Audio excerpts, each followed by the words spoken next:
자, 다음 이야기 살펴보겠습니다.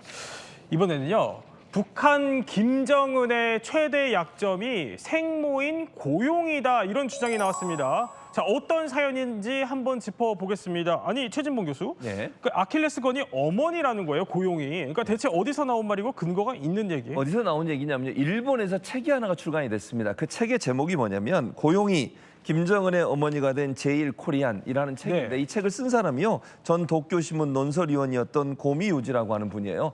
이분이 책을 썼고요. 그 책의 내용을 보면 김정은에게 있어서 가장 삶의 오점이다, 최대 약점이 바로 본인의 생모인 고용이라는 거예요. 왜냐하면 고용이는 제1교포잖아요. 제1교포인데 북한으로 넘어와서 원래는 1952년에 일본 오사카에서 탄생을 했는데요. 그리고 나서 북한으로 넘어와서 만수대 예술단에서 활동을 했어요. 이게 무용수였거든요, 원래. 네. 그러다가 김정일의 눈에 띄어서 1970년대 중반에 김정일의 아내가 됐고 김정철, 김정은, 김여정을 낳았다는 거죠. 그중에 김정은이가 지금 이번에 지난번에 이제 후계자가 된 거잖아요. 근데 북한에서 봤을 때 북한 태생이 아니고 외국에서 온 사람, 제1교포의 어머니를 둔 사람이라고 하는 게 백두혈통에서는 상당히 치명적인 약점이 되는 겁니다. 네. 김정은 입장에서는 본인의 어머니가 생모가 고용이라고 하는 것을 밝히는 게 본인한테는 치명적 역할을 한다고 보는 거예요.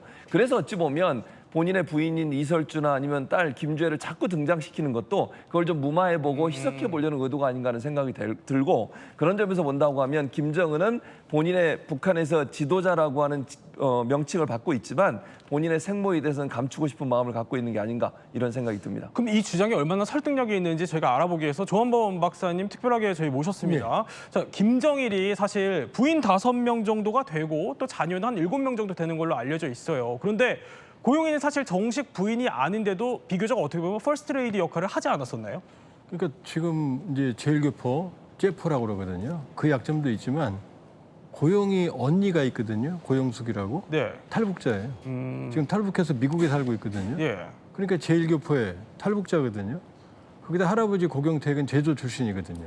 그러니까 북한에서는 후지산 줄기다. 백두산이 아니고. 그다음에 백두산이고 한라산 줄기다. 이 정도인데 사실 좀 영화에 나오는 것처럼 생전에 그 당시는 공개가 안 됐는데 네. 근데 사실은 저런 행보를 많이 했어요. 그러니까 부인이 5이었거든요. 공개된 게 김용숙, 홍일천, 김정남의 엄마 성혜림, 고용숙, 마지막 김호까지. 네. 근데 저런 장면은 고용이밖에 없어요. 기록 영화에. 물론 김정은이 집권했으니까 엄마를 이제 내세우기 위해서 선전 영화를 잠깐 보냈을 수도 있는데 어쨌든 김정일의 총애를 받았던 것 같아요. 아니, 그 총애를 받았다고 해주셔서 이 책 중에 이런 내용이 나온대요. 그러니까 고용이가 김정철, 김여정이랑 같이 해외에서 90년대에 해외를 나가서 찍었던 가족 사진이 있었다. 아니, 그러니까 90년대 초반을 생각을 해보면 우리나라 사람들도 해외여행 쉽게 갈 수는 없는 상황이었는데, 그러니까 김정일 총애 덕분에 자녀들이랑 같이 해외여행을 갔었다는 거예요? 그때는 좀, 그러니까 김정은이 죽인 형, 이복형 김정남도 장남의 지위에서 권력을 뺏긴 큰 이유 중에 하나가 김정남이 도쿄 디즈니랜드를 자주 드나들었어요. 위조된 여권으로. 그러니까 고용이 일가뿐만이 아니고 김정남도 그 당시에는 자주 해외로 다닌 것 같다. 그러니까 김정일 시기에는 아마 그 로얄 패밀리 들이 상당히 자유롭게 해외를 드나들었던 것 같다. 근데 이제 그게 김정남이 도쿄 디즈니랜드 들어가는 게 들켰거든요. 아, 그래요? 들키면서 실각하는데 그 어떻게 알게 됐느냐? 고용이 측이 일본의 정보를 줬다. 권력 투쟁 과정에서. 그게 결정적인 김정남의 추락의 원인이다. 이런 설도 상당히 파다하게 퍼져 있어요. 아, 그렇군요. 아니, 근데 최진봉 교수 설명대로라면은, 그러니까 제1교포라는 점 때문에 약점이 잡혔다는 겁니다. 그러니까 그래서 그런지 아까 조한범 박사가 설명해 주신 거는, 그러니까 집권 초기에 김정은이 어머니 찬양하는 영상을 만들어 놨었는데 이게 공개를 못 했었잖아요. 사실 김정은에게 어머니는 아픈 손가락이자 아킬레스건입니다. 소영상이요. 그래서 그렇습니다. 지금 집권 초기에 저 영상을 만들어서 어머니를 신격화하면서 어떻게 좀 이미지 쇄신을 좀 꾀해봤지만 그때 당시 간부들이 엄청나게 반대를 해서 이 신격화 작업을 제대로 하지를 못했다는 거예요. 심지어 지금 집권 10년 차 넘었는데 이때까지도 자기 고향과 자기 생일을 공개하지도 못하고 있어요. 그러니까 그러니까 뭐 지금 김일성 같은 경우에는 뭐 태양절, 그다음에 김정은 같은 경우는 광명성절 그렇게 해서 성대하게 기념을 하는데 김정은 같은 경우에는 자기 어머니를 이렇게 하는 게 아니라 북한의 어머니 날이라고 해서 성대하게 이렇게 어머니에 대해서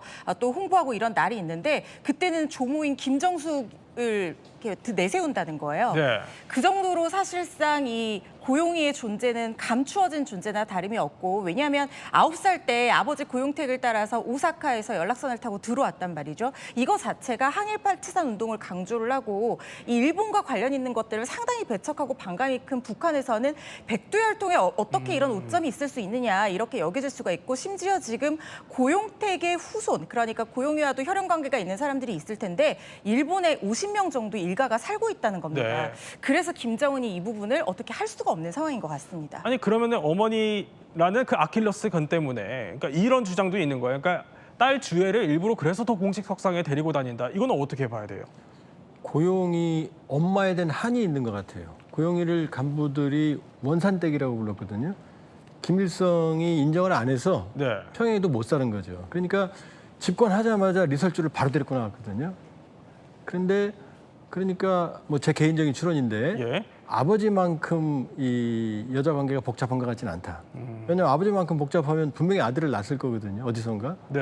그럼 북한적인 봉건적인 문화에서 아들을 내세우지 김제를 내세우지는 않을 거거든요. 그러니까 아마 엄마에 대한 한이 아마 리설주와 김제로 이어지는 여기에 대한 애착, 그다음에 여성임에도 불구하고 조기에 후계 고도를 내세우는 이유가 아닌가 이렇게 볼 수 있죠.